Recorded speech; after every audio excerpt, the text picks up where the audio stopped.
Carbonyl સંયોજનોમાં આલ્કોહોલનું ઉમેરણ. હવે જુઓ, carbonyl સંયોજનો એટલે કે આલ્ડીહાઇડ અને કીટોન. હવે અહીંયા આલ્કોહોલનું ઉમેરણ કરવાથી મળતી નિપજો આલ્ડીહાઇડ અને કીટોનમાં જુદી જુદી મળે છે.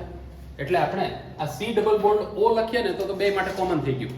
કોના માટે? આલ્ડીહાઇડ અને કીટોન માટે. એટલે આપણે શું કરીએ છીએ, આલ્ડીહાઇડ એની અંદર આલ્કોહોલ સંયોજનોનું ઉમેરણ કરીએ. આલ્ડીહાઇડ સંયોજનોમાં મોનોહાઇડ્રિક આલ્કોહોલ ઉમેરવાનું. શું ઉમેરવાનું છે? મોનોહાઇડ્રિક. આપણે જાણીએ છીએ મોનોહાઇડ્રિકનો અર્થ શું છે? એક જ OH સમૂહ ધરાવતો આલ્કોહોલ. પછી સમતુલ્ય આલ્કોહોલ ઉમેરવાનો છે. ગમે તે આલ્કોહોલ આપણે આની અંદર ઉમેરી નહીં શકીએ, બરાબર? એટલે આપણે સમતુલ્ય આલ્કોહોલ ઉમેરીએ, મોનોહાઇડ્રિક આલ્કોહોલ. દાખલા તરીકે CH3OH અથવા તો હું ત્યાં લખું છું R-OH.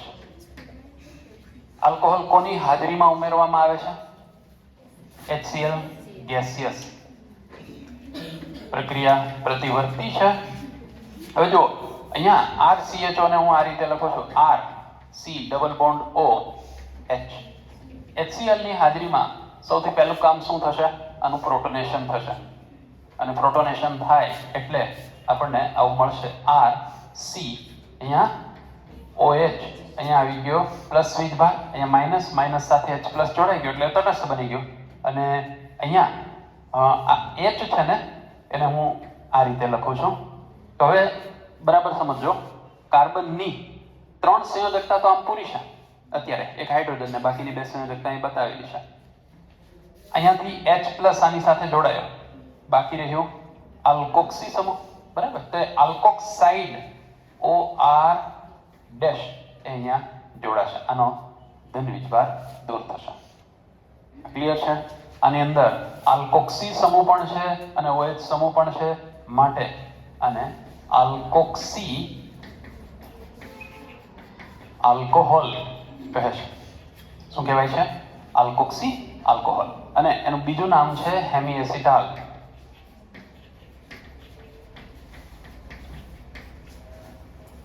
હેમીએસિટાલ ફરી પાછો એક આલ્કોહોલના એક અણુ સાથે પ્રક્રિયા આપશે. એ પણ પ્રતિવર્તિત તબક્કો છે. તો ફરી આલ્કોહોલનો એક અણુ છે, જ્યારે આની સાથે જોડાશે ત્યારે RCH, અહીંયા તો OR ડેશ છે જ, અહીંયા આ OH નું વિસ્થાપન OR ડેશ વડે થશે. આ H અને આ OH એટલે H2O નો અણુ દૂર થશે આ રીતે. તો આને કહેવાય જેમ ડાયઆલ્કોક્સી. શું કહેવાય? જેમ ડાયઆલ્કોક્સી. અને એનું જ બીજું નામ એસિટાલ. જેમનો અર્થ તમે જાણો છો, એક જ કાર્બન ઉપર 2 OR ડેશ છે ને, એટલે એનું નામ જેમ ડાયઆલ્કોક્સી અથવા તો એને શું કહેવાય છે? એસિટાલ તરીકે ઓળખવામાં આવે છે.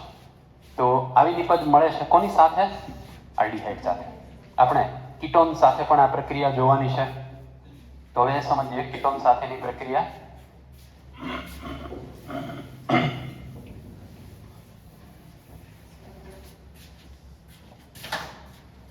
જો કીટોન એને આપણે આમ દર્શાવી શકીએ RC double bond O R dash.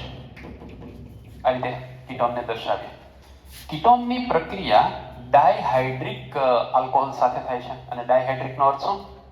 2 OH સમૂહ ધરાવતો આલ્કોહોલ. તો અહીંયા આપણે ઇથિલિન ગ્લાયકોલ લઈ લઈએ, CH2OH, CH2OH. અને ઇથેન 1,2 ડાયોલ પણ કહેવાય છે. શું કહેવાય છે?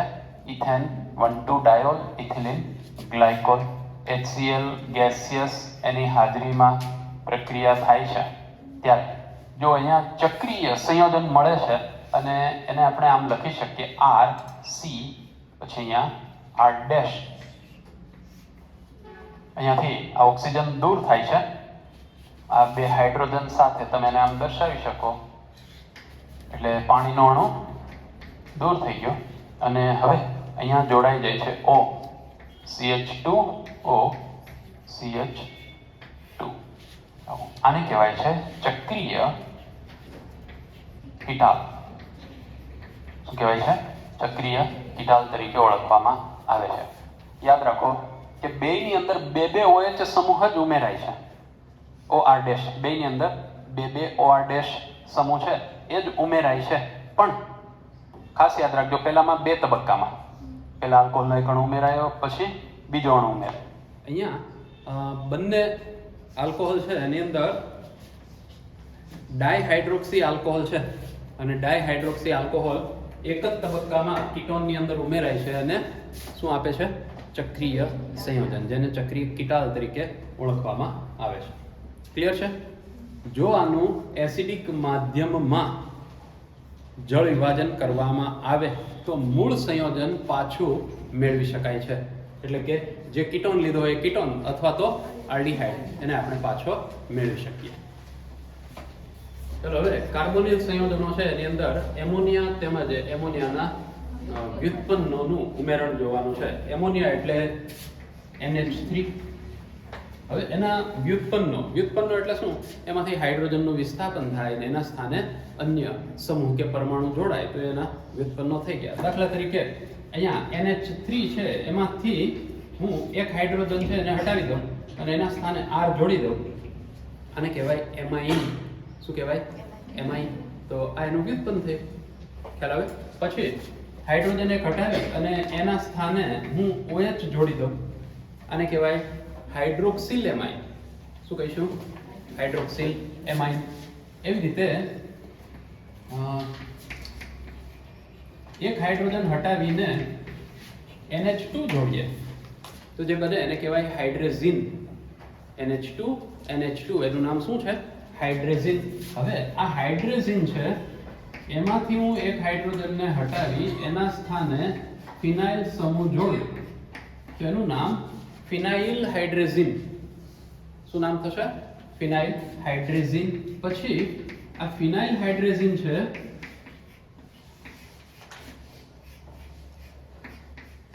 એમાં આ બીજા સ્થાન ઉપર NO2 જોડું, ચોથા સ્થાન ઉપર NO2 જોડું તો આને કહેવાય 2,4-ડાયનાઇટ્રોફિનાઇલ હાઇડ્રેઝિન.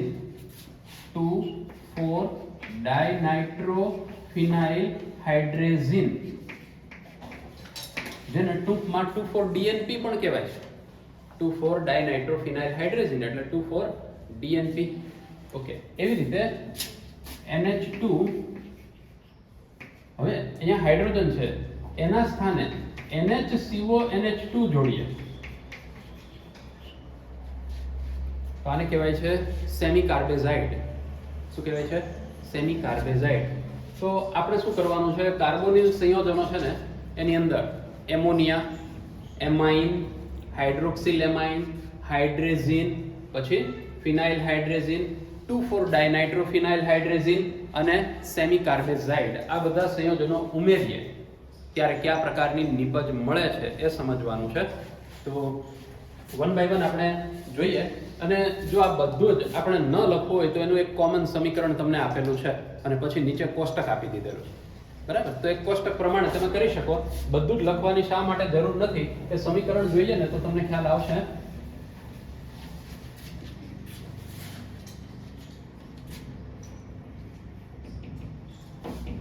C double bond O carbonyl સંયોજનો. હવે હું શું કરું છું? NH3 ની જગ્યાએ આવું લખું છું NH2Z. અને Z એટલે શું? આપણે હમણાં જે જોયું ને R હોય, OH હોય, પછી NH2 હોય, એ બધું Z બરાબર થાય. તો આમાંથી આપણને શું મળે છે? C ડબલ બોન્ડ O આવું છે આપણી પાસે. જ્યારે આની સાથે પ્રક્રિયા થાય, એક બંધ તૂટે, અહીંયા OH અને અહીંયા મળે છે NHZ. આવું મધ્યવર્તી મળે છે. પણ આ મધ્યવર્તી છે એ ઇન્સ્ટન્ટલી તરત જ એક પાણીનો અણુ ગુમાવે છે. શું કરે છે? પાણીનો અણુ ગુમાવે છે. કેવી રીતે? આ OH ક્યાંથી દૂર થયો? કાર્બન પરથી. ક્યાંથી દૂર થયો? કાર્બન પરથી. અને આ H એ ક્યાંથી દૂર થયો? નાઇટ્રોજન પરથી. તો H અને OH એટલે કે પાણીનો એક અણુ દૂર થાય છે. પાણીનો અણુ, HCl નો અણુ, એવા નાના અણુઓ દૂર થવાની જે પ્રક્રિયા છે ને એને સંઘનન કહેવાય. શું કહેવાય? સંઘનન પ્રક્રિયા. તો અહીંયા સંઘનન થાય છે અને નિપજ આવી મળે છે. અહીંયા જુઓ, આ કાર્બન ઉપરથી OH વેગ એટલે એક સંયોજકતા કાર્બનની ખાલી પડી. પછી એની સાથે આ NHZ તો હતું, એમાંથી H વેગ એટલે એક સંયોજકતા નાઇટ્રોજનની ખાલી પડી. તો કાર્બન અને નાઇટ્રોજન બંનેની એક એક સંયોજકતા ખાલી પડી છે, વચ્ચે એક નવો બંધ રચાશે અને આ રીતે સંઘનિત નિપજ મળશે. શું મળશે? સંઘનિત નિપજ. ઓકે, તો પાણીનો અણુ દૂર થવાથી આ પુરોગામી પ્રક્રિયા છે વધશે અને નિપજ ઝડપથી આપણને મળશે. તો સંઘનનના કારણે આ નિપજ આપણને ઝડપથી મળે છે. ફરી એક વખત સમજી લો, કાર્બોનિલ સમૂહ એની સાથે એમોનિયા કે એમોનિયાના વ્યુત્પન્નો કોઈ પણ પ્રક્રિયા કરશે ત્યારે અવમધ્યવર્તી મળશે, જે તરત જ પાણીનો અણુ ગુમાવે છે. પાણીનો અણુ ગુમાવી અને સંઘનિત નિપજ આપે છે. આ વાત ક્લિયર છે? ઓકે, તો અહીંયા સાથે વિલોપન થયું એવું કહી શકાય ને? બરાબર. શું થયું? વિલોપન થયું. કેમ કે જો બે પડોશી પરમાણુઓ છે, એના ઉપરથી કોઈ એક અણુ દૂર થાય ને બે પડોશી પરમાણુઓની વચ્ચે નવો પાયબંધ ઉત્પન્ન થાય તો એને આપણે વિલોપન કહીએ છીએ. તો આ વિલોપન પ્રક્રિયા થાય છે અને આપણને આવી સંઘનિત નિપજ મળે છે. આ ક્લિયર છે? હવે જુઓ, અહીંયા આપણે ખાલી આવું લખી નાખવાનું કે Z છે, તો Z બરાબર શું હોઈ શકે? હાઇડ્રોજન હોઈ શકે એટલે કે એમોનિયા, R હોઈ શકે, પછી NH2 હોઈ શકે, પછી NH2, NH, પછી C6H5 એવું લખી નાખું. હા, C6H5, પછી NH, C6H3, NO2 twice આવું લખી શકીએ આપણે. પછી NH, CO, NH2. આ Z બરાબર આવું બધું હોઈ શકે. તો કરવાનું શું રહેશે? તમે આ સમીકરણમાં જ્યાં જ્યાં Z છે ને એને હટાવી અને આટલું લખી નાખો. બરાબર. હવે આ જોડાયેલું હોય ત્યારે આ સંયોજનનું નામ શું થાય? એટલે કે NH2Z નું નામ. આ NH2 ને H એટલે NH3, તો એનું નામ શું? એમોનિયા. પછી R હોય ત્યારે એને એમાઇન કહેવાય. અને NH2 એક OH રહી ગયો કે નહીં? OH અહીં નથી નાખ્યું. ઓકે, NH2 હોય ત્યારે હાઇડ્રેઝિન કહેવાય. અહીંયા ફિનાઇલ હાઇડ્રેઝિન કહેવાય. અને 2,4-ડાયનાઇટ્રોફિનાઇલ હાઇડ્રેઝિન, ટૂંકમાં લખું છું 2,4-DNP, આ હોય ત્યારે એને સેમી કાર્બેઝાઇડ કહેવાય. અને OH હોય ત્યારે એને હાઇડ્રોક્સિલ એમાઇન કહેવાય. આ સંયોજન છે ને એનું નામ લખ્યું આપણે. હવે જ્યારે એમાંથી આ નિપજ મળે છે તો એવી નિપજનું નામ શું? દાખલા તરીકે આ NH3 હોય એટલે અહીંયા જે નિપજ મળે એ આવી મળશે, C ડબલ બોન્ડ NH. એમ થશે કે નહીં? મારે કરવાનું શું છે? Z છે એના સ્થાને આ મૂકવાનું છે. તો હાઇડ્રોજન અહીંયા આવી જાય. તો આને જ્યારે આમાંથી નિપજ મળે છે ને ત્યારે નિપજને શું કહેવાય છે? ઇમાઇન. C ડબલ બોન્ડ NH, એનું નામ શું? ઇમાઇન. પછી આ હોય ને ત્યારે એને કહેવાય વિસ્થાપિત ઇમાઇન, જે એક સારો પ્રક્રિયક છે અને એને શું કહેવાય છે? સ્કિપ રિએજન્ટ અથવા તો સ્કિપનો પ્રક્રિયક. તો આ સ્કિપ પ્રક્રિયક છે.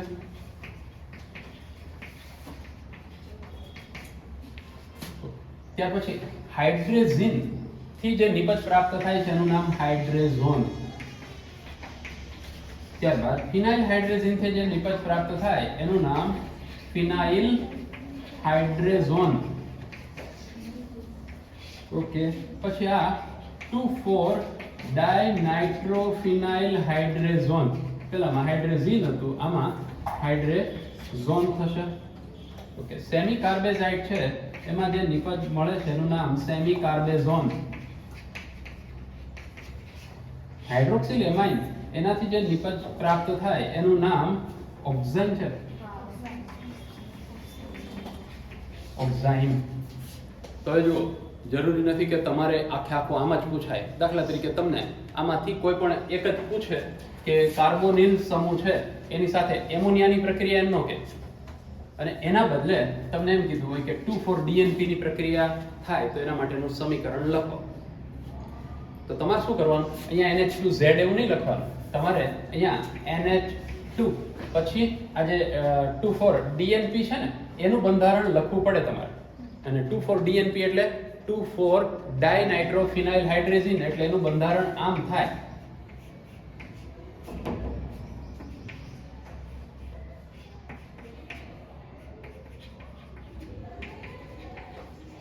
આ થઈ ગયું 2,4-DNP. આમ લખવાનું, પછી એ પ્રમાણે અહીંયા ફેરફાર કરવાનો, પછી એ પ્રમાણે અહીંયા પણ ફેરફાર કરવાનો રહેશે. ક્લિયર છે? ઓકે. તો તમને જે પૂછાય એ તમારે લખવાનું છે અહીંયા. એટલે એમાં એવું છે કે આખું કોષ્ટક તો તમારે લખવાનું પૂછાય નહીં, તો પછી આ બધું ક્યાંથી લખવાનું થાય? તો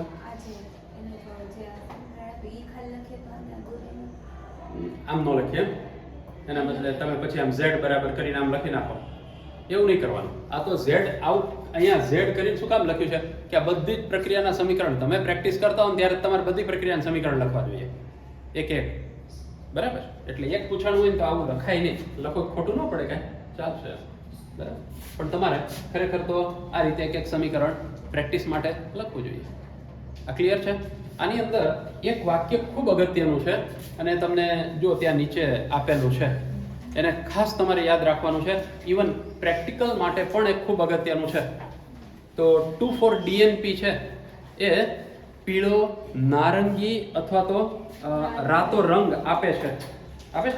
2,4-DNP વ્યુત્પન્નો પીળો, નારંગી કે લાલ ઘન હોય છે, જે આલ્ડીહાઇડ કીટોન સંયોજનોની લાક્ષણિકતા ના ચિત્રણ માટે ઉપયોગી છે. એનો અર્થ શું થયો કે કોઈ સંયોજન છે તમને આપેલું છે, આલ્ડીહાઇડ છે કે કીટોન છે, એટલે કે આલ્ડીહાઇડ કીટોન છે, કાર્બોનિલ સંયોજન કે પછી અન્ય સંયોજન છે, નક્કી કરવું હોય ને તો તમારે શું કરવાનું, 2,4-DNP સાથે પ્રક્રિયા કરો. તમને આ ત્રણમાંથી પીળો, નારંગી કે લાલ રંગ મળે તો સમજવાનું કે એમાં આલ્ડીહાઇડ કે કીટોન સમૂહ હાજર છે. ન મળે તો એ સમૂહ હાજર નથી. આ ક્લિયર? ઓકે. તો હવે આ એક પ્રક્રિયા આગળ આપણે આ ઘણી બધી યોગશીલ પ્રક્રિયાઓ જોઈ ગયા, કેન્દ્રાનુરાગી યોગશીલ પ્રક્રિયાઓ. એના કરતાં આ એક અલગ પડે છે કઈ બાબતમાં? બાકીના બધામાં ક્યાંય વિલોપન નથી આવતું. જો એટલે આનું તમે હેડિંગ વાંચશો ને તો એની અંદર પણ એનો ઉલ્લેખ કરેલો હશે. આલ્ડીહાઇડ અને કીટોન સંયોજનોનું રિડક્શન, એના વિશે વાત કરીએ. રિડક્શન એટલે શું તમે જાણો છો? રિડક્શન એટલે જનરલી હાઇડ્રોજનનું ઉમેરણ, એને આપણે કહીએ છીએ. ઘણી વખત ઓક્સિજનને દૂર થવું એને રિડક્શન કહેતા હોઈએ છીએ, અને ઇલેક્ટ્રોનના સંદર્ભમાં કંઈ અહીંયા મહત્વનું નથી એટલે એની વાત નથી કરતા. પણ હાઇડ્રોજનનું ઉમેરણ એને રિડક્શન કહેવાય. કાર્બોનિલ સંયોજનોનું રિડક્શન કરવું હોય તો રિડક્શન કરતા તરીકે કોનો ઉપયોગ કરી શકાય? એક લિથિયમ એલ્યુમિનિયમ હાઇડ્રાઇડ LiAlH4 આનો ઉપયોગ કરી શકાય છે. આ સિવાય બીજું રિડક્શન કરતા તરીકે NaBH4 સોડિયમ બોરોહાઇડ્રેટ છે, આનો પણ રિડક્શન કરતા તરીકે ઉપયોગ કરી શકાય. અને એક ઉદ્દીપકીય રિડક્શન,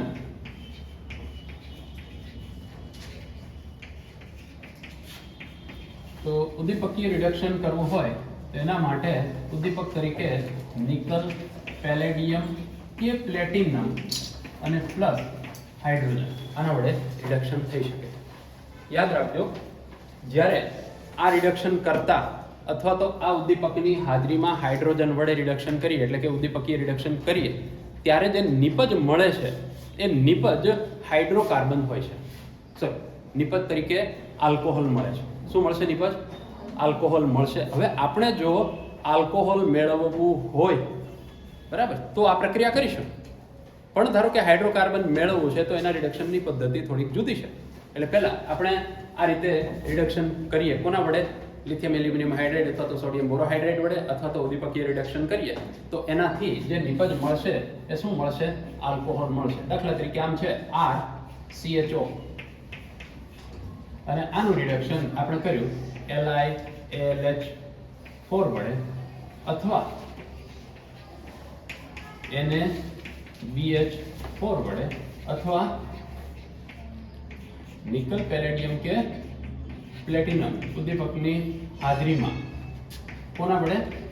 હાઇડ્રોજન વડે આવી રીતે રિડક્શન કરીએ તો અહીંયા જે નિપજ મળશે આપણને એ આવી મળશે R પછી CH, આ દ્વિબંધ O છે, દ્વિબંધ O માંથી પાઇબંધ તૂટે અને આ બેની જે ખાલી પડી સંયોજકતા ત્યાં એક એક હાઇડ્રોજન જોડાઈ ગયો. નિપજ શું મળે? આલ્કોહોલ. આ આલ્કોહોલ કયા પ્રકારનો છે? પ્રાથમિક. અહીંયા શું મેં લીધું હતું? આલ્ડીહાઇડ લીધું. આલ્ડીહાઇડ છે એનું રિડક્શન કર્યું તો નિપજ શું મળે? આલ્કોહોલ મળે. હવે પ્રાથમિક આલ્કોહોલ. હવે આપણે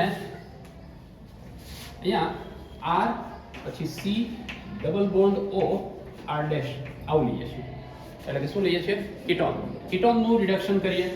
ઉપરના જે રિડક્શન કરતા છે એના જ રિડક્શન કરતા લઈએ તો અહીંયા શું મળે છે? જો R પછી C R ડેશ, અહીંયા દ્વિબંધ છે એમાંનો એક બંધ તૂટી ગયો એટલે એક સંયોજકતા આની ખાલી પડી, એક આની ખાલી પડી, અહીંયા હાઇડ્રોજન જોડાયો, અહીંયા પણ હાઇડ્રોજન જોડાયો. તો અહીંયા જે નિપજ મળી એ આલ્કોહોલ તો છે પણ એનો પ્રકાર જુઓ તમે કયો છે? દ્વિતીયક છે. તો આપણે એમ કહી શકીએ કે આલ્ડીહાઇડના રિડક્શનથી કયો આલ્કોહોલ મળે છે? પ્રાથમિક આલ્કોહોલ. અને કીટોનના રિડક્શનથી દ્વિતીયક આલ્કોહોલ નિપજ તરીકે મેળવી શકાય. યાદ રાખજો, આ એક માત્ર રિડક્શન નથી. આ રિડક્શન એવું છે કે જે નિપજ આલ્કોહોલ આપે છે.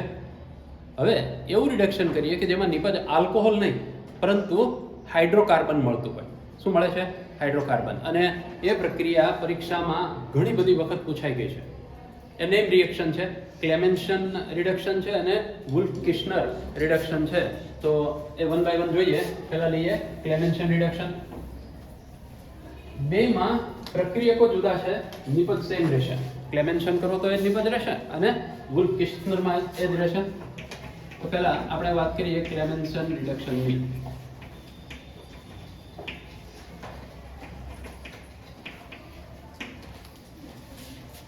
ક્લેમેન્શન રિડક્શન છે કરવાનું હોય ત્યારે એના માટે ઉપયોગ થાય છે Zn પ્લસ સાંદ્ર હાઇડ્રોક્લોરિક એસિડ. Zn Hg એટલે અહીંયા આમ ઝિંક મર્ક્યુરી, એને શું કહેવાય? સરસ એમાલ્ગમ.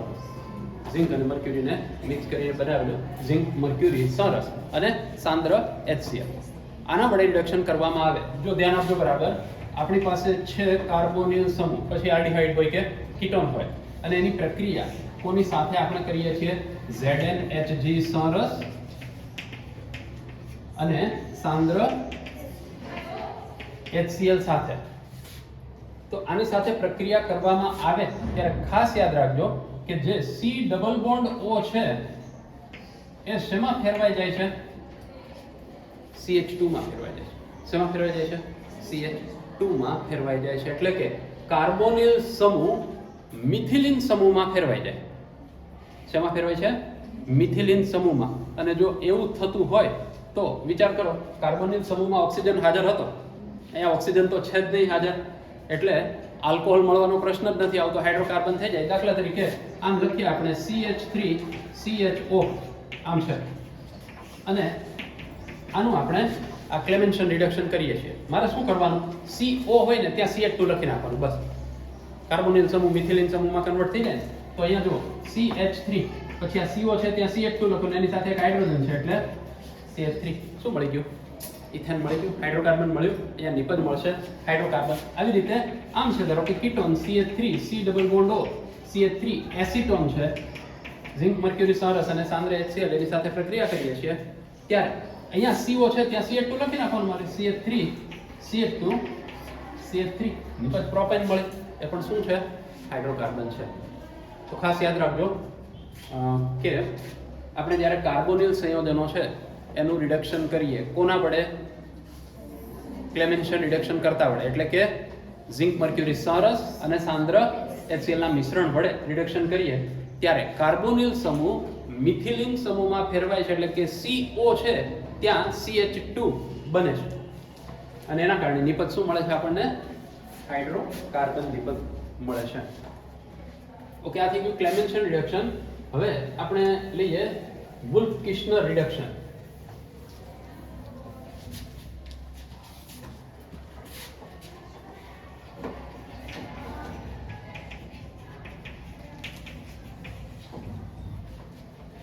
ફ્રિક્શનલ રિડક્શન, એમાં પણ સેમ વસ્તુ C ડબલ બોન્ડ O છે એ શેમાં કન્વર્ટ થઈ જાય છે? CH2 માં, એટલે કે મિથિલિન સમૂહમાં કન્વર્ટ થઈ જાય છે. પણ અહીંયા જે પ્રક્રિયા છે એ 2 તબક્કાની પ્રક્રિયા, બરાબર સમજજો. અહીંયા આપણી પાસે C ડબલ બોન્ડ O છે, એની પ્રક્રિયા થાય છે NH2 જેને આપણે કહીએ છીએ હાઇડ્રેઝિન. તો આ તો પ્રક્રિયા હમણાં જ જોઈ ગયા આપણે પેલા કોષ્ટકની અંદર. આ એમોનિયાનું વ્યુત્પન્ન જ છે ને, હાઇડ્રોજન. આની સાથે પ્રક્રિયા થાય છે NH2 સાથે. એટલે અહીંયા પાણીનો અણુ દૂર કરીએ અને C ડબલ બોન્ડ NH2, આને હાઇડ્રેઝોન કહેવાય. ખ્યાલ આવે ને તમને? આપણે જો પહેલા જોઈ ગયા હતા કે કાર્બોનિલ સમૂહ છે, બરાબર છે, એનાથી જે નિપજ પ્રાપ્ત થાય છે ને એ શું કહેવાય છે? હાઇડ્રેઝોન કહેવાય છે. ઓકે, તો અહીંયા આ રીતે નિપજ મળી આપણને C double bond NH2. Okay, હવે આગળ આની જે પ્રક્રિયા છે વુલ્ફ-કિર્ચનરમાં પહેલા NH2 સાથે, પછી કોની સાથે પ્રક્રિયા કરીશું?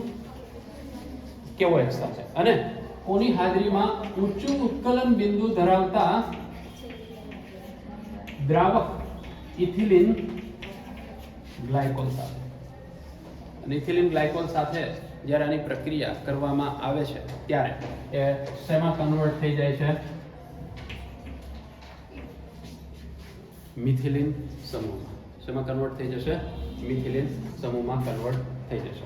તો આના માટે ઉદાહરણ લઈએ આપણે. દાખલા તરીકે CH3 CHO છે આપણી પાસે, પ્રક્રિયા થાય છે NH2 સાથે, માઇનસ શું થશે? H2O શું મળશે? CH3 CH દ્વિબંધ NH2. ઓકે, હવે પ્રક્રિયા કોની સાથે કરીએ છીએ? KOH સાથે. કયા દ્રાવકની હાજરીમાં? Ethylene glycol. તો અહીંયા શું મળશે? CH3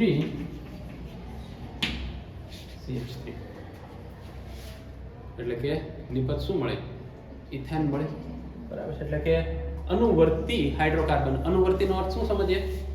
અહીંયા જેટલી કાર્બન સંખ્યા હોય ને એટલી જ કાર્બન સંખ્યા ધરાવતો આલ્કેન મળશે. આ જ રીતે તમે કીટોન માટે લખી શકો.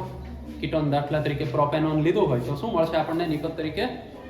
પ્રોપેન નિપજ તરીકે મળશે. ચલો હવે ઓક્સિડેશન પ્રક્રિયા સમજીએ.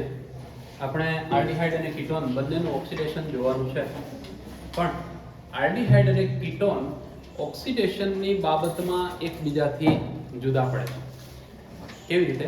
આલ્ડીહાઇડનું ઓક્સિડેશન પ્રમાણમાં સરળ છે, જ્યારે કીટોનનું ઓક્સિડેશન પ્રમાણમાં મુશ્કેલ છે. એટલે એના માટેના ઓક્સિડેશન કરતા જોઈએ તો જો ઓક્સિડેશન જ્યારે કરવું હોય આપણે તો એમાં ઓક્સિડેશન કરતા તરીકે KMnO4 નો ઉપયોગ થઈ શકે, K2Cr2O7 નો ઉપયોગ થઈ શકે, HNO3 નો ઉપયોગ થઈ શકે. આ બધા પ્રબળ ઓક્સિડેશન કરતા છે અને પ્રબળ ઓક્સિડેશન કરતા હોવાથી તે આલ્ડીહાઇડ કીટોન બંનેનું ઓક્સિડેશન કરી શકે છે. યાદ રાખજો, આલ્ડીહાઇડનું ઓક્સિડેશન કેવું? સરળ છે અને કીટોનનું ઓક્સિડેશન પ્રમાણમાં મુશ્કેલ છે. પ્રબળ ઓક્સિડેશન કરતા છે એના વડે ઓક્સિડેશન કરીએ તો કીટોનનું થઈ શકે, તો આલ્ડીહાઇડનું તો થઈ જ શકે, કારણ કે આલ્ડીહાઇડનું તો એના કરતા સરળ ઓક્સિડેશન છે. એટલે આ પ્રબળ ઓક્સિડેશન કરતા વડે આલ્ડીહાઇડ કીટોન બંનેનું ઓક્સિડેશન થાય છે. જ્યારે નિર્બળ ઓક્સિડેશન કરતા જોઈએ આપણે તો એમાં એક છે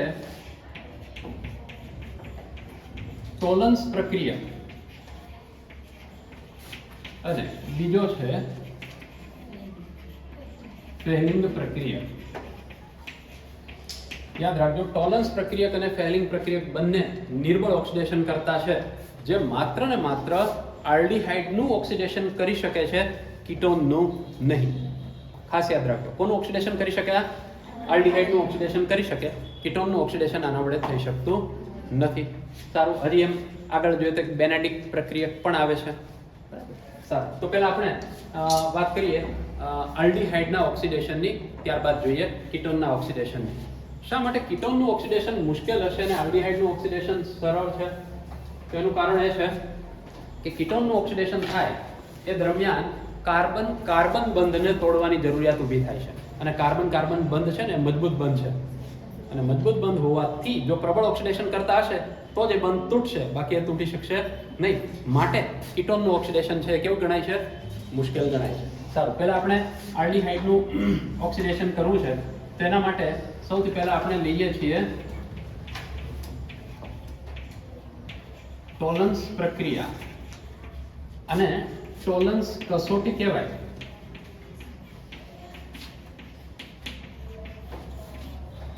અને સિલ્વર મિરર ટેસ્ટ કહેવાય.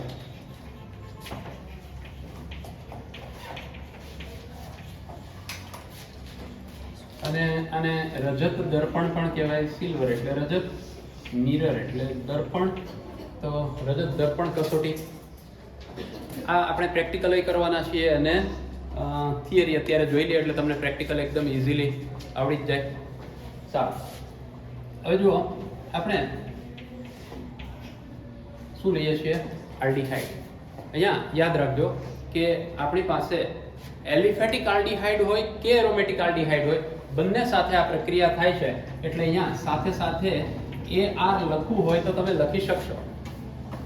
સારું, પહેલા એ સમજવું છે કે ટોલન્સ પ્રક્રિયક શું છે. તો ટોલન્સ પ્રક્રિયક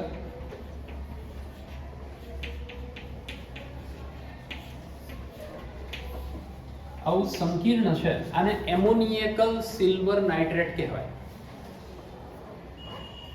આને શું કહેવાય?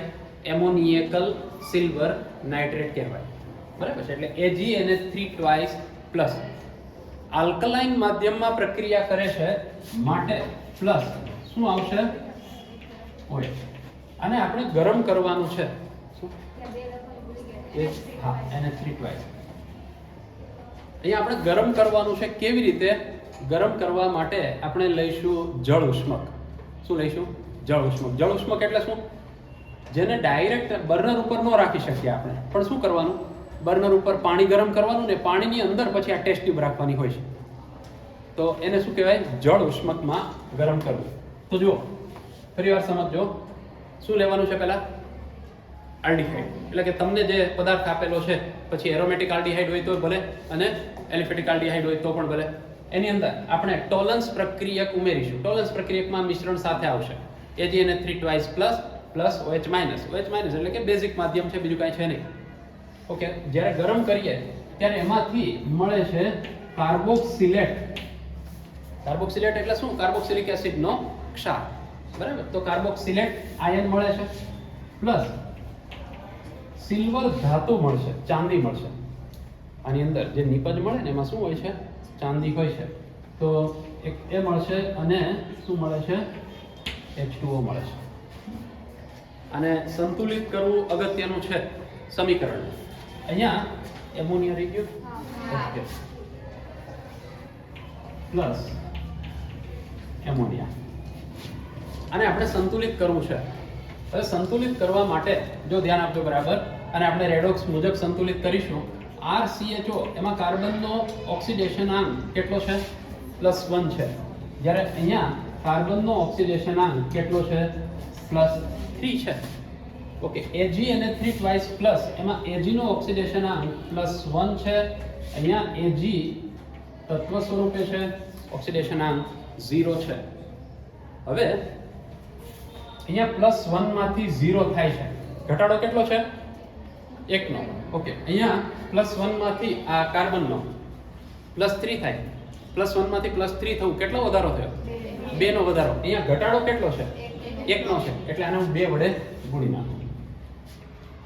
એટલે વધારો અને ઘટાડો કેવા થઈ ગયા? એક સરખા થઈ ગયા. હવે વીજભાર અને બાકીના પરમાણુઓ છે એનું આપણે સંતુલન કરવાનું છે. તો અહીંયા Ag સિલ્વર કેટલા છે? 2 છે. સિલ્વર અહીંયા આપણે 2 મૂકી દીધા. પછી NH3 કેટલા થાય છે? 4. તો અહીંયા આપણે NH3 કરી નાખીએ 4. ઓકે, હવે વીજભાર જુઓ.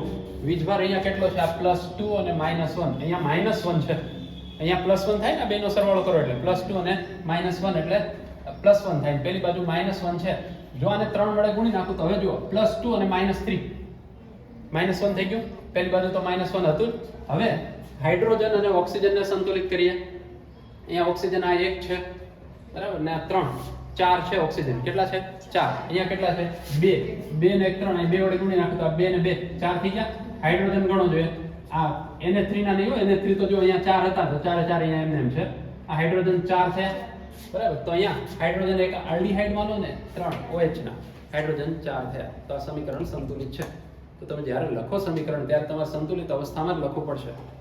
કેમ કે આ કસોટી પૂછાય તો 2 માર્કમાં અને પરીક્ષાની દ્રષ્ટિએ ખૂબ અગત્યની ઘણી વખત પૂછાઈ ગઈ છે ટોલન્સ કસોટી. એટલે આપણે આ કસોટી તો સારી રીતે તૈયાર કરવી જ જોઈએ.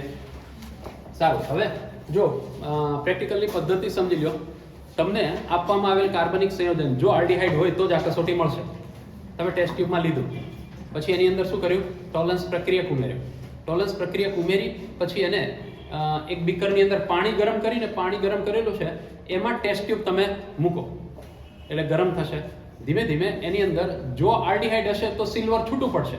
સિલ્વર છૂટું પડશે તો કસનળીની જે અંદરની દિવાલ છે એની સપાટી ઉપર જમા થશે અને ત્યાં જમા થાય એટલે તમે એ કસનળીને જુઓ તો અંદર સિલ્વર મિરર બની ગયો હોય ને એવું લાગશે. એટલે આપણે એમાં આપણો ફેસ જોઈ શકીએ. બરાબર, એવો મિરર બનશે. અને જે અંદર છૂટું પડેલું છે ચાંદી છે. ખ્યાલ આવે? તો હા, એવું નહીં વિચારતા કે તો ચાંદી આમ જ બનાવી લેવાય ને. બરાબર, તો એ થાળીના વાટકા કર્યા જેવું થશે. બરાબર, કેવી રીતે? સિલ્વર કરતા આપણે આ બનાવવા માટે ઉપયોગમાં લઈએ છીએ AgNO3 સિલ્વર નાઇટ્રેટ. આ વધારે મોંઘું છે. બરાબર, એટલે 50,000ની વસ્તુમાંથી આપણે 30,000ની વસ્તુ બનાવતા હોય ને એના જેવું થાય. એટલે આપણે એ કરવાનું નથી. સારું, તો આ કસોટી અહીંયા R ને AR બે લખીશું આપણે. એટલે કે યાદ રાખજો, એરોમેટિક આલ્ડીહાઇડ આપે છે અને એલિફેટિક આલ્ડીહાઇડ પણ આપે છે. અને રજત દર્પણ કસોટી, સિલ્વર મિરર ટેસ્ટ, ટોલન્સ કસોટી એવું કહી શકાય. હવે જો અહીંયા આલ્ડીહાઇડની જગ્યાએ કીટોન હોત તો આ પ્રક્રિયા ન આપત. તો કીટોન છે કે આલ્ડીહાઇડ છે એવું નક્કી કરવું હોય આપણે, તમને એટલી ખબર પડી ગઈ કે મારી પાસે જે સંયોજન છે એ કાર્બોનિલ સંયોજન છે, એ તમે નક્કી કરી શકો. કેમ નક્કી કરી શકો? હમણાં થોડી વાર પહેલા જોયું કે આલ્ડીહાઇડ અને કીટોન બંને આપતા હોય ને એવી એક પ્રક્રિયા 2,4-DNP ની 2,4-DNP છે. એની અંદર આપણે સંયોજન લીધું, એની અંદર 2,4-DNP ઉમેર્યું, પ્રક્રિયા કરી તો જો આપણને પીળો, નારંગી કે લાલ રંગ મળશે તો સમજવાનું કાર્બોનિલ હાજર. હવે તમારે નક્કી કરવું કાર્બોનિલમાં તો આલ્ડીહાઇડ હોઈ શકે અને કીટોન હોઈ શકે. આલ્ડીહાઇડ છે કે નહીં એ નક્કી કરવું છે. તો એના માટે તમે રજત દર્પણ કસોટી કરી. એમાં જો સિલ્વર મિરર મળ્યું તો તમારે સમજવાનું કે આલ્ડીહાઇડ હાજર છે, ન મળ્યું તો કીટોન હાજર છે. ક્લિયર છે? ઓકે, આવી જ એક બીજી ટેસ્ટ છે એ જોઈ લઈએ.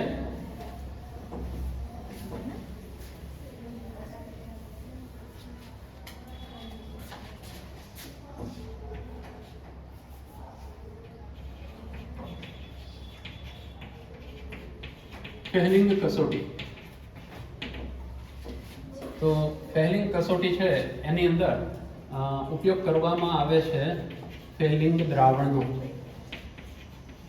અને આ ફેહલિંગ દ્રાવણ એટલે શું?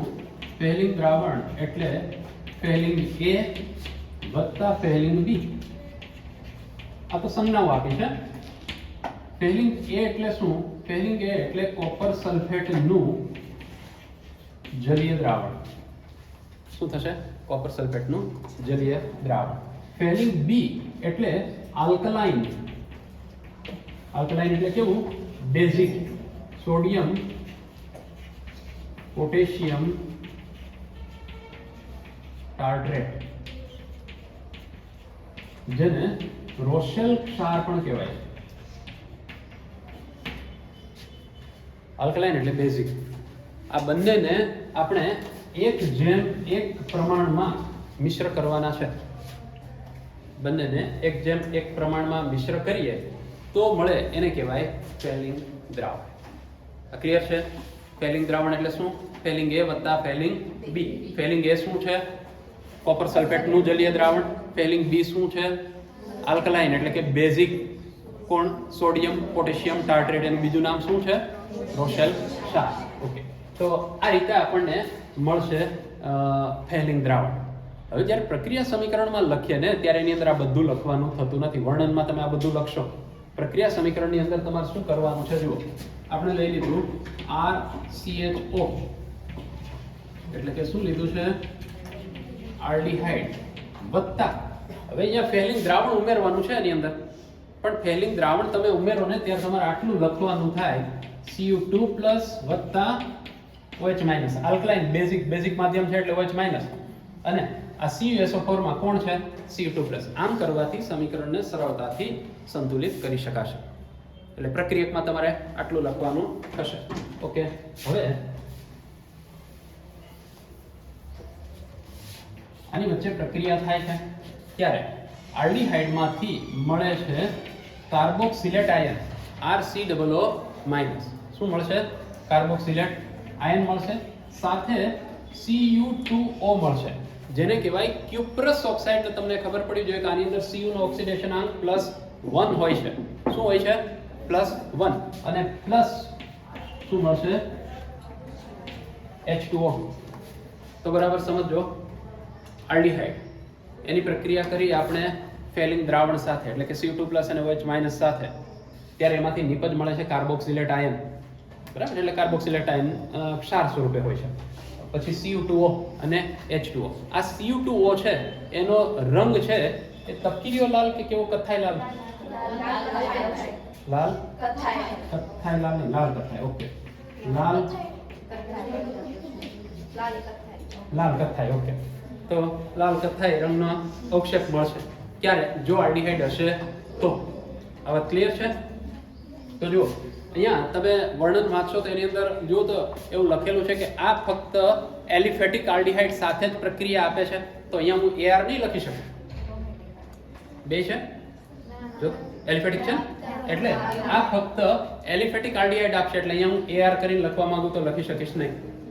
બરાબર, એટલે કે બેન્ઝાલ્ડીહાઇડ હોય ને તો આ પ્રક્રિયા ના આપે, એસિટાલ્ડીહાઇડ હોય તો આ પ્રક્રિયા આપશે. તો આલ્ડીહાઇડ એની Cu2+ સાથે પ્રક્રિયા કરીએ, આલ્કલાઇન માધ્યમમાં કાર્બોક્સિલેટ આયન મળે, લાલ કથ્થાઈ રંગના Cu2O ના અવક્ષેપ મળે અને પાણી મળે છે નિપજ તરીકે. હવે આને સંતુલિત કરવું છે. ફરી પાછું અહીંયા તમે જાણો છો કાર્બનનો ઓક્સિડેશન આંક +1, અહીંયા કેટલો? +3. બેનો વધારો થયો. અહીંયા આ +2 અને અહીંયા +1. પણ સંતુલિત કરીએ આને. આ કેટલા છે કોપર? 2 છે. અહીંયા 2 કરું તો આ થશે +4 અને આ થશે +2. તો એ ઘટાડો કેટલો છે? જુઓ, 4 માંથી 2 થવું એટલે 2 નો ઘટાડો, 1 માંથી 3 થવું એટલે 2 નો વધારો. તો એનો અર્થ એમ થયો કે વધારો અને ઘટાડો સમાન છે. એનો અર્થ એમ થયો કે આમાં આમાં આમાં અને આની અંદર વધારો અને ઘટાડો જ્યાં થતો હોય ને એના સહગુણાંકમાં હવે કોઈ ફેરફાર કરવાનો થતો નથી. ઓકે, તો હવે વીજભાર જોઈ લો. અહીંયા +4 -1 એટલે +3. અહીંયા કેટલા છે? -1. તો ખરેખર ડાબી બાજુએ મારે -1 કરવું છે. આ +4 છે, અને હું 5 કરી નાખું તો -5 અને +4 -1 થઈ ગયું. એટલે વીજભાર સંતુલિત. ઓકે, હવે હાઇડ્રોજન જુઓ છે. અહીંયા 1 હાઇડ્રોજન ને 5 હાઇડ્રોજન 6. અહીંયા હાઇડ્રોજન 2 એટલે અહીંયા મૂકી દો 3. ઓક્સિજન કેટલા થયા? 3. 3 ને 4, 4 ને 2 6, 5, 5 ને 6. તો સમીકરણ સંતુલિત છે. ક્લિયર છે? તો આ રીતે સમીકરણને સંતુલિત કરી શકાય અને કરવું કમ્પલસરી છે. ઓકે, આની અંદર શું હશે? તમે લીધેલો પદાર્થ છે એલિફેટિક આલ્ડીહાઇડ હશે, તો એની અંદર તમે જ્યારે ફેલિંગ દ્રાવણ નાખીને પ્રક્રિયા કરો છો ત્યારે શું થશે? એમાં તમને જો લાલ કથ્થાઈ રંગના અવક્ષેપ મળે તો તમારે સમજવાનું કે આપેલું સંયોજન છે આલ્ડીહાઇડ જ હોય. લાલ કથ્થાઈ અવક્ષેપ ન મળે તો આલ્ડીહાઇડ હશે નહીં. આ રીતે આ પણ કસોટી માટે ઉપયોગી છે. તમને એમ આપેલું હોય કે આપેલું સંયોજન છે એ કાં તો આલ્ડીહાઇડ છે ને કાં કીટોન છે, નક્કી કરો શું છે. તો તમે કાં ફેલિંગ કસોટી કરો અને કાં ટોલન્સ. ઓકે, તમને એમ કીધું હોય તમને આપેલું સંયોજન આલ્ડીહાઇડ કે કીટોન છે અને તમે કયું પસંદ કરશો? ટોલન્સ પ્રક્રિયા કરવાનું પસંદ કરશો કે ફેલિંગ પ્રક્રિયા કરો? શું કામે ટોલન્સ? તમને આપેલો આલ્ડીહાઇડ છે એ પર્ટિક્યુલરલી એલિફેટિક જ હોય એવું તો જરૂરી નથી, એરોમેટિક પણ હોઈ શકે. જો તમે ટોલન્સ કસોટી કરો તો એરોમેટિક હોય કે એલિફેટિક હોય બે સાથે કસોટી મળશે. પણ જો ફેલિંગ કસોટી કરો અને તમને એરોમેટિક આલ્ડીહાઇડ આપેલું હોય તો તમને લાલ અવક્ષેપ મળે નહીં અને તમે મિસગાઈડ થઈ શકો. તમને એમ થાય કે આલ્ડીહાઇડ નથી, હકીકતે એરોમેટિક આલ્ડીહાઇડ હોય તો એ કસોટી આપશે નહીં. ઓકે, અહીંયા જે આપણે રોસેલ ક્ષાર લીધો, શું નામ એનું? Sodium potassium ટાર્ટ્રેટ. એની જગ્યાએ સોડિયમ પોટેશિયમ સાઇટ્રેટ લેવામાં આવે ટાર્ટ્રેટની જગ્યાએ તો એ બેનેડિક્ટ કસોટી બની જાય છે. આ કસોટીનું નામ શું? ફેલિંગ કસોટી.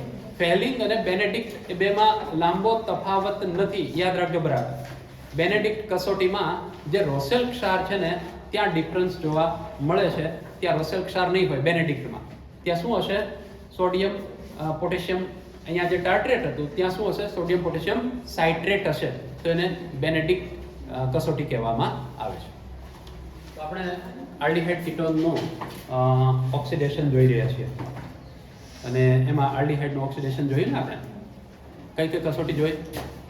એક ટોલન્સ કસોટી જોઈ અને બીજી ફેલિંગ કસોટી જોઈ ગયા, બરાબર. અને બેનેડિક્ટ કસોટી સેમ રહેશે. તફાવત ક્યાં? માત્ર ટાર્ટ્રેટની જગ્યાએ સાઇટ્રેટ આવશે એટલો તફાવત છે. હવે જોજે અહીંયા હેડિંગ આવું છે મિથાઇલ કીટોનનું હેલોફોર્મ વડે ઓક્સિડેશન. તો તમને ખબર પડશે કે આ કોનું ઓક્સિડેશન કરશે? આલ્ડીહાઇડનું કે કીટોનનું? હેડિંગ વાંચો એમાં જ ખબર પડી જાય તમને. હા, તો એ ભૂલ નહીં કરતા. હેડિંગમાં ભલે કીટોન લખ્યું હોય પણ એ આલ્ડીહાઇડ કીટોન બંનેનું ઓક્સિડેશન કરે છે. એટલે તમારે ત્યાં હેડિંગમાં ઉપર ફેરફાર કરવો હોય ને તો લખી લેજો. અંદર વર્ણનમાં તો આપેલું જ હશે પણ એ ફક્ત કીટોનનું નહીં, આલ્ડીહાઇડ અને કીટોન બંનેનું ઓક્સિડેશન કરે છે. ઓકે, હવે કોના વડે ઓક્સિડેશન કરવાનું છે? હેલોફોર્મ વડે. હેલોફોર્મનું સૂત્ર બોલો. હમણાં કીધું એક ક્લોરોફોર્મ તો CHCl3, હેલોફોર્મ તો CHX3. હેલોજન નથી બોલવાનો, ખાલી ક્લોરીન બ્રોમિન એવું કાંઈ. તો હેલોફોર્મ એટલે શું થાય? CHX3. ઓકે, તો અહીંયા હેલોફોર્મ મિથાઇલ કીટોનનું શું લખ્યું છે? હેડિંગ વાંચો તો એમાં કસોટી વડે એવું લખ્યું. હેલોફોર્મ કસોટી વડે એમ હશે. હેલોફોર્મ પ્રક્રિયા. હેલોફોર્મ નહીં લખીએ આપણે, શું લખીશું? હેલોફોર્મ પ્રક્રિયા દ્વારા વડે ચાલશે, બરાબર. તો હેલોફોર્મ પ્રક્રિયા વડે ઓક્સિડેશન. અહીંયા ભૂલથી જો ખાલી આવું લખાઈ જાય તો બહુ મોટી ભૂલ થઈ જાય. હેલોફોર્મ વડે ઓક્સિડેશન એમ શું કામે? આ કસોટીને તમે ભલે હેલોફોર્મ પ્રક્રિયા વડે ઓક્સિડેશન કહો પણ એમાં હેલોફોર્મ એ પ્રક્રિયા નથી, નિપજ છે. શું છે? હેલોફોર્મ નિપજ છે. એટલે આ ખાસ યાદ રાખજો. જો હું અહીંયા ખાલી આમને રાખે છે આ પ્રક્રિયા ન લખું ને તો તમને એમ થઈ જાય કે હેલોફોર્મ વડે મારે ઓક્સિડેશન કરવાનું. હકીકતે નિપજ મળે છે અને પ્રક્રિયાનું નામ હેલોફોર્મ પ્રક્રિયા આપેલું છે. એટલે ઘણી વખત આવી રીતે પ્રક્રિયાનું નામ એમાં મળતી નિપજના આધારે આપી શકાય, એવું કહી શકાય કે નહીં? અહીંયા નિપજ શું મળે છે? હેલોફોર્મ નિપજ મળે છે. ઓકે, અહીંયા એક સ્પષ્ટતા કરી છે. ખાલી કીટોન એવો શબ્દ ન વાપર્યો, મિથાઇલ કીટોન એવો શબ્દ વાપર્યો છે. એનો અર્થ એમ થાય કે C ડબલ બોન્ડ O છે એની એક બાજુએ જો CH3 હશે તો અને તો જ આ પ્રક્રિયા થશે, બાકી નહીં થાય. બરાબર સમજો. C ડબલ બોન્ડ O એની એક તરફ શું હોવું કમ્પલસરી છે? મિથાઇલ હોવું જરૂરી છે અને બીજી તરફ જે હોય તે, બરાબર, હાઇડ્રોજન હોય તોય ચાલશે અને CH3 હશે તો પણ ચાલશે, કારણ કે ખાલી કીટોનનું ઓક્સિડેશન નથી કરતું. આ આપણે જાણીએ છીએ આલ્ડીહાઇડ અને કીટોન બંનેનું ઓક્સિડેશન થાય છે પણ આ વસ્તુ કમ્પલસરી છે. શું? મિથાઇલ કીટોન હોય એ કમ્પલસરી છે હશે તો અને તો જ ઓક્સિડેશન થશે. આ વાત ક્લિયર? સારું. હવે પ્રક્રિયક તરીકે આની અંદર લેવામાં આવે છે NaOX. આનું નામ સોડિયમ હાઇપોહેલાઇટ. NaOX એટલે શું થાય? સોડિયમ હાઇપોહેલાઇટ. હવે સમજો બરાબર. આને હું આમ પણ લખી શકું NaOH + X2. જ્યારે સામાન્ય તાપમાને એટલે કે ઠંડુ હોય ત્યારે પ્રક્રિયા થાય ને ત્યારે આમાંથી આ બને. એટલે ઘણી વખત તમને સોડિયમ હાઇપોહેલાઇટ ડાયરેક્ટ ન આપ્યું હોય અને આમ લખ્યું હોય NaOH + I2 તો તમારે સમજી લેવાનું કે NaOI બનાવશે. શું બનાવશે? આવી રીતે આમ લખી શકાય NaOH + I2 તો એનાથી મળે છે NaOI. એટલાથી કે સોડિયમ હાઇપોઆયોડાઇડ. તો યાદ રાખજો કે આના સ્થાને આવું લખી શકાય છે NaOH + X2. ઓકે,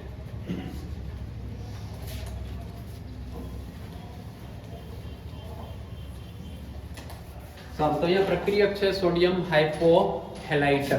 પછી આયોડાઇટ હોઈ શકે, સોડિયમ હાઇપોક્લોરાઇટ પણ હોઈ શકે. તો હવે આપણે લઈ શકીએ બે વસ્તુ. આલ્ડીહાઇડ લઈ શકીએ અને કીટોન લઈ શકીએ, પણ એક કન્ડિશન કમ્પલસરી મારે આવું તો લખવું પડશે CH3C ડબલ બોન્ડ O, અને અહીંયા ઉદાહરણ કયું આપ્યું છે, પહેલું તમને R લખેલું છે, RCOCH3, બરાબર. આનું આપણે કોના વડે ઓક્સિડેશન કરીએ છીએ? NaOX વડે, સોડિયમ હાઇપોહેલાઇટ વડે. તો જ્યારે સોડિયમ હાઇપોહેલાઇટ વડે આનું ઓક્સિડેશન કરવામાં આવે ત્યારે એક નિપજ ફિક્સ CHX3 જેનું નામ હેલોફોર્મ, શું નામ છે? હેલોફોર્મ. જેમ કે CHCl3 હોય તો ક્લોરોફોર્મ, CHI3 હોય તો આયોડોફોર્મ, એવું થશે. તો અહીંયા એક નિપજ શું મળે? CHX3 એ આમાંથી મળે છે, CH અને X આમાંથી મળે છે. જ્યારે આનું ઓક્સિડેશન થાય તો શું મળે? RC double bond O minus, અથવા તો અહીંયા માઇનસ લખી એની સાથે તમે સોડિયમ હાઇપોઆયોડાઇડ, સોડિયમ હાઇપોહેલાઇટ લીધું છે એટલે આવું લઈ શકો. ચાલો, તો આ વાત ક્લિયર છે, બરાબર. આને હેલોફોર્મ કસોટી કહેવાય છે. પ્રક્રિયક હેલોફોર્મ નથી, નિપજ હેલોફોર્મ છે. ખ્યાલ આવ્યો? શું છે નિપજ? હેલોફોર્મ. પ્રક્રિયક કોણ છે? સોડિયમ હાઇપોહેલાઇટ છે. ઓકે, આ પ્રક્રિયકની એક બીજી ખાસિયત છે.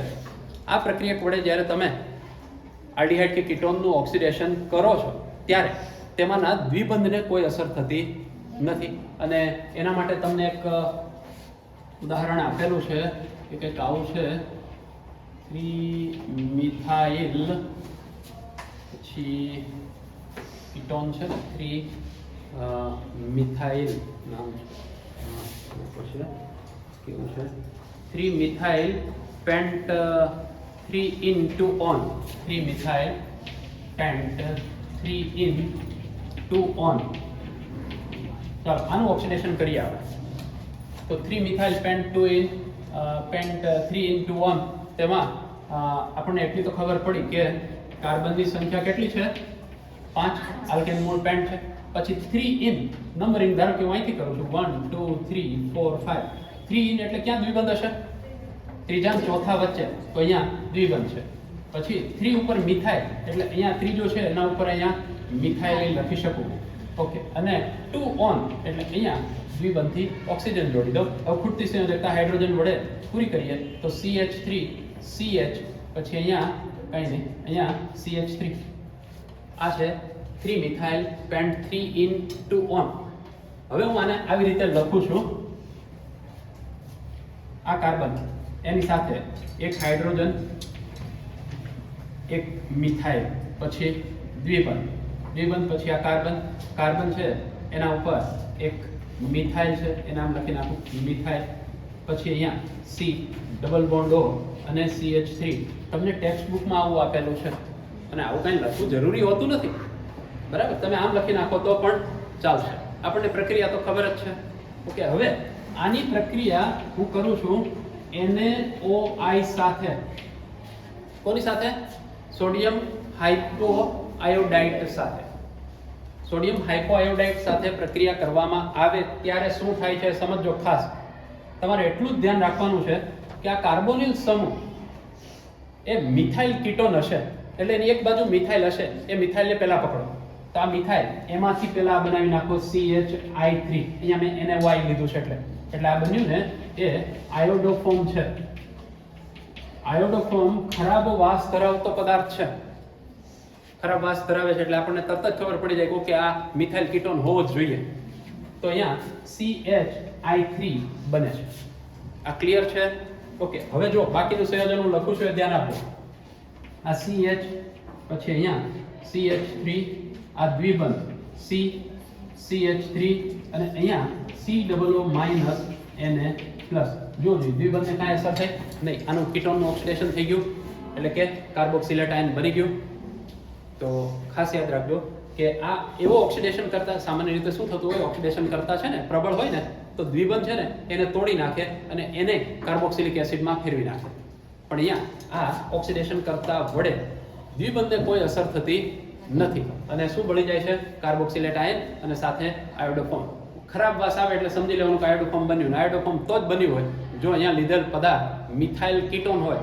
એનો અર્થ બિલકુલ એવું નહીં સમજતા કે કીટોન જ હોય, આલ્ડીહાઇડ પણ હોઈ શકે, પણ એક બાજુએ તો મિથાઇલ કમ્પલસરી હશે. હવે જો આ પ્રક્રિયા આપે તો કોની સાથે? આલ્ડીહાઇડ સાથે આપે, કીટોન સાથે આપે, પણ આની સાથે પ્રક્રિયા આપે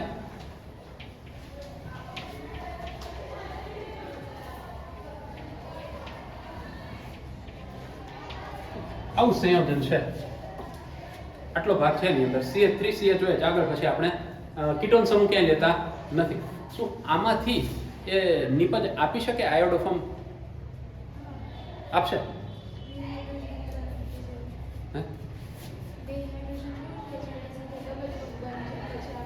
ઓકે, તો જુઓ અહીંયા ખરેખર આ જુઓ તમે તો કીટોન કે આલ્ડીહાઇડ તો નથી જ, બરાબર? છતાં પણ આ આયોડોફોર્મ કસોટી આપશે. શું કામે આપશે? ઓક્સિડેશન કરતા છે. ઓક્સિડેશન કરતા કોણ? NaOH. એ પહેલું કામ શું કરશે? પહેલું કામ શું કરશે? અહીંયાથી H2 ને દૂર કરશે. જો અહીંયાથી હાઇડ્રોજન દૂર કરશે અને શું આપશે? CH3 C double bond O આવું આપશે. બની ગયો મિથાઇલ કીટોન, બરાબર? ઓક્સિડેશન કરતાનું કામ જ ઓક્સિડેશન કરવાનું, અને વિહાઇડ્રોજનીકરણ એ ઓક્સિડેશન જ છે કે નહીં? એટલે પહેલા વિહાઇડ્રોજનીકરણ થઈ અને આપણને મિથાઇલ કીટોન મળી જાય, અને આગળ મિથાઇલ કીટોન છે પછી એ આયોડોફોર્મ નિપજ તરીકે આપશે. તો આ પણ અગત્યનો મુદ્દો છે, આની અંદર એક ખાસ યાદ રાખજો.